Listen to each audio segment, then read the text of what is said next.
Have you ever looked at a business or maybe like a local community organization and just wondered to yourself, are they actually doing well? Or is it all just smoke and mirrors? Oh, totally. It's a remarkably common illusion, actually. Right. Like you see a shiny new storefront or they blast out these massive top-line revenue numbers on social media, but deep down you kind of can't help but wonder if the whole thing is just, one bad month away from completely falling apart. Yeah, we are naturally drawn to those big, flashy indicators, a grand opening, a massive spike in sales. But those surface level metrics, they are incredibly good at hiding a really brittle foundation. I Exactly, mean, yeah. an organization can pull in $1 million in revenue and still be literally days away from bankruptcy if their internal structural health is rotting. And that is the exact illusion we are tearing down today for this deep dive. Hmm. We are cracking open a highly specialized, honestly intensely practical presentation from Murphy Bang Samoro. Right, the Ministry of Agriculture, Fisheries, and Agrarian Reform. Yes, exactly.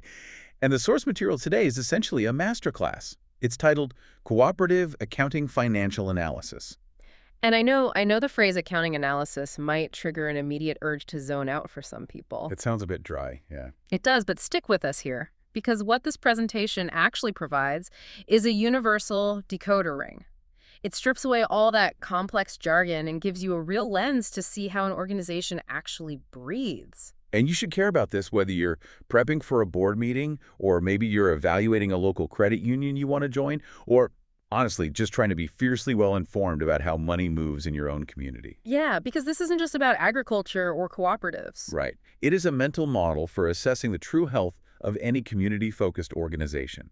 It takes this massive, complicated web of financial vitals and distills them into a dashboard that, honestly, anyone can read. So, okay, let's unpack this because you cannot plan for some grand visionary future if you can't even survive through the end of the week. Survival is always step one. The presentation calls this initial phase the pulse check, and it focuses entirely on liquidity ratios. Which is basically short-term survival. Precisely. Fundamentally, liquidity asks a very simple, blunt question. If a crisis hits tomorrow and your immediate bills come due, do you have the actual means to pay them, or do you fold? And the source breaks this pulse check down into three distinct layers, starting with the broadest measure, which is the current ratio. Right. So imagine you are out planning a massive night out with your friends, and the bill arrives. Your current ratio is essentially everything of value you have on your person that you could theoretically use to settle up. That's a great way to put it. Right. It is the cash in your wallet, the money your friend across the table owes you, and maybe even that fancy watch you're wearing that you could, I don't know, sprint down the street and pawn if things got truly desperate. That is a brilliant way to frame it because in organizational terms, that watch is your inventory. The current ratio looks at all your short-term assets, so cash, receivables, and inventory against your short-term debts. And the MAFAR presentation sets a healthy benchmark here at around 1.5 to 2.5. Okay, so essentially 2 to 1. Exactly. For instance, if you have 300,000 in assets against 150,000 in liabilities, that's a 2.0 ratio, meaning for every dollar you owe in the short term, you want to have $2 of value sitting in those accessible buckets. It gives you a really adequate buffer. But relying on that watch, or your inventory in this case, can be incredibly risky, right? Like a warehouse full of fertilizer isn't exactly the same as cold, hard cash in the bank. You might not find a buyer in time. Which is exactly why the presentation introduces the second layer of the pulse check, which is the quick ratio. It's historically known as the acid test. The acid test. The name alone implies a much harsher environment. It really does, because the acid test strips inventory completely out of the equation. So the pawn shop is closed. You can't sell the watch. This is just the actual cash in your wallet right now, plus the money your friend explicitly promises to Venmo you before the waiter comes back to the table. Exactly, just cash and receivables. And because we've removed that inventory buffer, the benchmark naturally drops. The source suggests a target of at least 1.0. Got it. So 1 to 1. Right. You want your cash and your incoming receivables to perfectly match those immediate liabilities. Say you have 120,000 in cash and receivables against 150,000 in liabilities. That's a 0.8 ratio. Which means you only have 80 cents for every dollar you owe. Precisely. And the presentation flags that as tight liquidity. That means the cooperative is entirely at the mercy of selling its physical inventory just to keep the lights on. If sales slow down even a little bit, they are in immediate danger of default. Which naturally leads us to the most extreme, unforgiving measure of survival, Yeah. right? The cash ratio. So no inventory, no promises from friends to Venmo you. Just a cold, hard cash in your wallet right this second against the bill on the table. Yeah, just cash divided by current liabilities. And here is where intuition usually leads people astray. How so? Well, if you are looking at a cash ratio, most people assume that higher is always better. You'd want enough cash on hand to cover all your debts, like a 1-to-1 ratio, right? I mean, yeah, that makes sense. But the benchmark the source actually provides for the cash ratio is surprisingly low. Hmm. It's between 0.20 and 0.50, so 20 to 50%. They consider it perfectly acceptable if a cooperative only has enough raw cash sitting around to cover less than half of its immediate obligation. Right, really? Why wouldn't they want enough cash to cover everything? If I'm running a community organization, shouldn't I want, like, an absolute fortress of cash just in case something goes horribly wrong? What's fascinating here is a specific quirk about cooperatives that the presentation highlights. Cooperatives rarely keep very high idle cash, and honestly, they shouldn't. Because of what they're designed to do. Think about their core mission. They exist to serve their members and deploy capital for the community's benefit.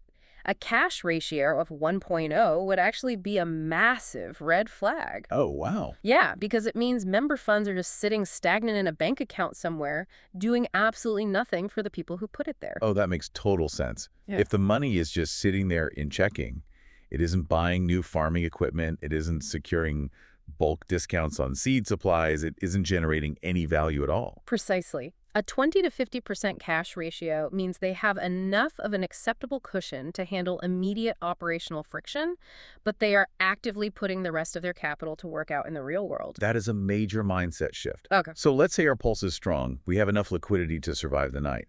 But once you know you aren't dying tomorrow, you have to look at the overall architecture of the organization, right? Right. Like, is the house built on solid bedrock, or is the entire structure resting on a mountain of IOUs? Exactly. Moving from the pulse check to the structural foundation. This transitions logically into long-term stability, specifically looking at solvency and leverage. And the core diagnostic tool here is the debt-to-equity ratio, right? It is. This is fundamentally about ownership and risk. How much of the cooperative's total pie is funded by outside creditors versus how much is funded by the members' own skin in the game. Mhm. Total liability is divided by total equity. And the benchmark the source outlines is keeping this ratio below 1.0, though it notes that many healthy cooperatives specifically target a balance of 0.5 to 1.0.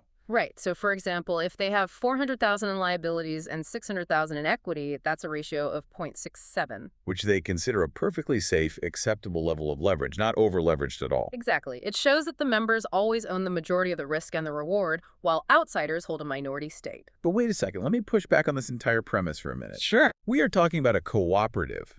This is an organization built by and for its community members, often operating in, highly unpredictable agricultural environments. Shouldn't a community organization aim for absolute zero debt? Like, why is actively maintaining a mountain of outside debt considered perfectly fine or even targeted? Doesn't debt just introduce an unnecessary sword of Damocles over the community's head? It is a very natural reaction to view all debt as inherently dangerous, especially in a tight-knit community setting. Having zero debt sounds incredibly safe. But if an organization relies entirely on its members' pockets for every single initiative, they are effectively starving their own future. Because they can only move as fast as their members can scrape together the cash. Exactly. This is the whole concept of leverage, and it is a vital tool. Imagine a cooperative needs a specialized high-capacity tractor to double their harvest yield before the rainy season hits. If they absolutely refuse to take on debt, they have to wait, say, 5 years to slowly pool enough member dues to buy it in cash.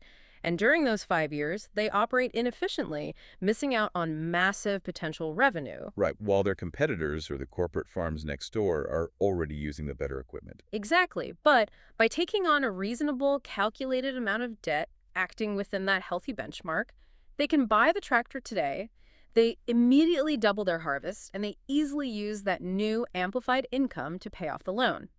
Leverage, when managed correctly, allows an organization to safely use outside money to grow the pie for everyone today without sacrificing their member-funded foundation. I see. So you were basically using a lever to lift a boulder you could never move with just your bare hands. That's a perfect analogy. And the presentation pairs this with the equity ratio and the overall debt ratio, just to keep things grounded. Right, the equity ratio being equity divided by total assets, aiming for at least 50%. Yes, meaning the members have funded at least half the base. And then the debt ratio, which is total liabilities divided by total assets, which they want below 50%. It measures overall financial risk. They want to ensure that no matter how much you are leveraging, total liabilities never cross that 50% threshold. You are leveraged enough to grow, but not so leveraged that a single bad harvest sends the bank to foreclose on the entire town. It is the delicate balance between aggressive growth and defensive resilience. Exactly. So we have a solid foundation, we have a safe, calculated amount of debt fueling our growth. But a shiny new tractor doesn't do anyone any good if the engine is shot or the driver is asleep at the wheel. Right. An organization has to actually do something efficiently to generate value. And that brings us to the engine's actual output, which is profitability and efficiency. Profitability is about measuring the raw return on the organization's activities. The presentation focuses heavily on the net surplus ratio, which traditional businesses would just call the profit margin. Right. It looks at how much actual surplus remains after all the operating costs are stripped away from the total revenue. They like to see a margin between 5 and 15%, depending on what the cooperative actually does. Like 80,000 surplus on 800,000 in revenue is 10%. Yes. And they measure how well the cooperative uses its tools to get there through return on assets, or ROA. If you have $1 million tied up in warehouses and equipment, how much surplus is that machinery actually spitting out? The benchmark there is 5 to 10%. And equally important is return on equity, the ROE. If the members have pooled together a massive amount of their own capital, what kind of return is the cooperative generating on that specific investment? Right, targeting 8 to 15%. A healthy cooperative should be generating a robust return to justify the members tying up their hard-earned money in the first place. Now, here's where it gets really interesting. Because you can look at a cooperative's ledger and see a beautiful, shining 10% profit margin. You can see a fantastic return on equity. On paper, the engine is humming perfectly. Yes. But then the MOFAR presentation shifts to efficiency, specifically looking at operations and working capital. And you realize the engine might actually be choked with hidden friction. This is crucial. Efficiency ratios are the reality check to profitability. They measure how quickly value is actually moving through the system in the real world. Let's talk about the physical reality of inventory turnover. The presentation highlights a scenario where a cooperative's inventory sits for an average of 122 days. The source explicitly flags this as on the high side and warns management to, monitor slow items. Think about what that actually means in the physical world. This isn't just a slow-moving spreadsheet. No, not at all. If we connect this to the bigger picture, it means physical commodities. Sacks of grain, pallets of fertilizer, packaged goods are literally sitting in a warehouse gathering dust for a full third of the year. Exactly. That is capital that is entirely frozen. It's risking spoilage, it's taking up physical space, it's acquiring insurance and security. And the friction doesn't stop there. The presentation also measures receivables turnover, which is how fast people are paying their bills. Right, the days sales outstanding, or DSO. Yes. They outline a scenario where DSO is sitting at 61 days, which they interpret as slightly slow and advise tightening credit. 61 days. So this hidden friction is incredibly dangerous because it completely undermines those beautiful profitability metrics we just discussed. A cooperative might boast about a massive 10% surplus on paper at the end of the year. But if their physical products are taking 122 days to leave the warehouse, and the buyers are taking another 2 full months to actually write the check, that profit is entirely theoretical. It's locked in dusty warehouses and unpaid IOUs. Right. You are essentially giving your customers a 2-month interest-free loan while you still have to pay the electric bill at the warehouse today. And that operational drag yanks them violently back to the liquidity crisis we covered at the very beginning. It all connects. It really does. It doesn't matter if you have a guaranteed 10% profit margin on a sale. If your payroll comes due on day 30, but your buyer isn't handing over the cash until day 61, you default. The engine might be capable of high speeds, but the gears are completely gunked up. It is a brilliantly interconnected ecosystem. You pull one lever on efficiency, and it instantly impacts your survival pulse. Now, up to this point in the deep dive, pretty much everything we've discussed, liquidity, leverage, operational friction could apply to a standard Wall Street corporation, a tech startup, or a local retail chain. Yeah, standard business metrics. But a cooperative is fundamentally a different beast. Yeah. It is owned by the people who use it. Yeah. So we have to look at the metrics that actually define its soul, which are the member-centered ratios. This is the ultimate differentiator. You can have a financially flawless organization, but if it fails these metrics, it has failed its core purpose entirely. The anchor here is the patronage ratio. Right. This measures the volume of transactions done specifically by members versus non-members. And the source draws a hard line in the sand with a benchmark of 70% or greater. I look at the patronage ratio like a highly exclusive community club. Okay, how so? Well, the club exists for its members to enjoy the pool, the dining room, the facilities. If that ratio drops below 70%, it means the vast majority of the people walking through the front door and using the facilities aren't members at all. They're just random tourists. That's a great analogy. And at that point, the organization is suffering a major identity crisis. Right. If you are just doing business with the general public mostly, you aren't a cooperative anymore. You are basically just acting like a standard retail store that happens to have a quirky ownership structure. You are extracting money from strangers rather than serving a specific community. And that member-driven identity is also measured through cost discipline, specifically the operating expense ratio. Operating expenses divided by total revenue. Right. The presentation advises keeping operating expenses below 30% of total revenue.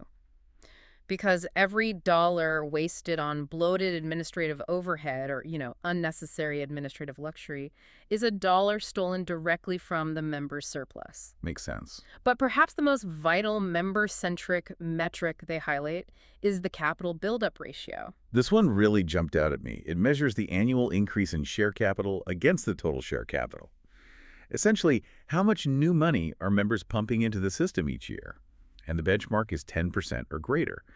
But why is a steady influx of new capital so critical if the cooperative is already profitable? Because the capital buildup ratio isn't just a financial metric, it is a psychological one. Oh, interesting. It represents behavioral trust. A target of 10% or more means that members are continuously committing their own newly earned money to the organization year after year. They aren't just coasting on a membership fee they paid a decade ago and hoping for the best. Exactly. They are actively observing the cooperative's performance, seeing the tangible value it provides to their daily lives, and making the conscious choice to say, I believe in this vision enough to sacrifice more of my own personal liquidity to fuel it. Wow. It is the ultimate proof that the cooperative is succeeding. You can fake a lot of things on a balance sheet, but you cannot fake member trust. Okay, we have covered a massive amount of ground here. From the immediate survival of liquidity to the structural integrity of leverage, the hidden frictions of efficiency, and the undeniable proof of member trust. But an analyst doesn't look at these in a vacuum, right? How do we synthesize all these isolated data points into a single diagnosis? The MF4 presentation ends with what they call a quick integrated illustration snapshot. It's a way to view the master puzzle all at once. Right. They provide a hypothetical cooperative with $1 million in revenue. They generated a net surplus of $100,000. They're sitting on total assets of $1.2 million, backed by $800,000 in member equity and $400,000 in outside liabilities. So what does this all mean? When you look at that dashboard of numbers, how do you synthesize that into a rapid-fire verdict? Well, looking at the engine, $100,000 surplus on $1 million in revenue is a clean 10% margin. The engine is profitable. Nice. Looking at the foundation, $400,000 in liabilities against $1.2 million in assets means their debt ratio is hovering around 33%. So they are using outside leverage, but the members overwhelmingly own the house. It is a highly resilient, deeply safe financial structure.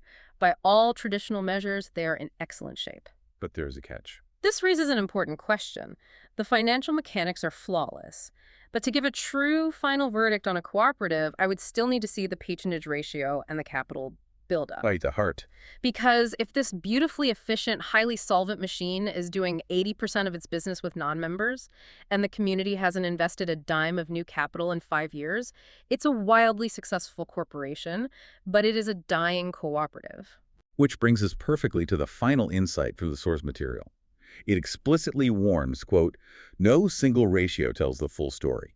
Sound analysis looks at liquidity, leverage, profitability, efficiency, and member participation together to judge whether the cooperative is serving members today while staying strong for tomorrow. You absolutely need the complete dashboard to see the reality behind the curtain. So as we wrap up this deep dive, we've basically handed you that very dashboard.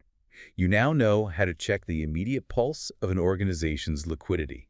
You know how to assess the bedrock of their long-term leverage. You know how to spot the hidden friction of slow-moving efficiency and how to measure the real beating heart of member loyalty. The practical application of this framework is massive. Whether you are reviewing a dense quarterly report, deciding where to park your own community investments, or simply trying to elevate your financial literacy, you now know the secret. You know that a single flashy revenue number is often just a distraction. You have the tools to look past the smoke and mirrors. But before we go, I want to leave you with a final, lingering thought to mull over. Something that builds on this idea of being strong for tomorrow. The entire presentation stresses analyzing these ratios to ensure the cooperative is internally healthy and insulated from risk, right? Right. But imagine a scenario where a cooperative's financial ratios are absolute perfection. They have a fortress of liquidity, flawless efficiency, and zero bad debt. Yet the specific community it operates in is facing a devastating economic collapse. Oof, yeah. That is the ultimate paradox of community finance. Right. Can an organization truly be deemed healthy if its internal spreadsheet looks flawless, while the very members it was built to serve are losing their homes and struggling to survive just outside the cooperative's walls? At what point does true cooperative accounting require stepping away from the balance sheet and measuring the economic health of the town itself? I'll leave you to ponder that one. Until next time, keep digging, keep asking questions, and never settle for the surface numbers.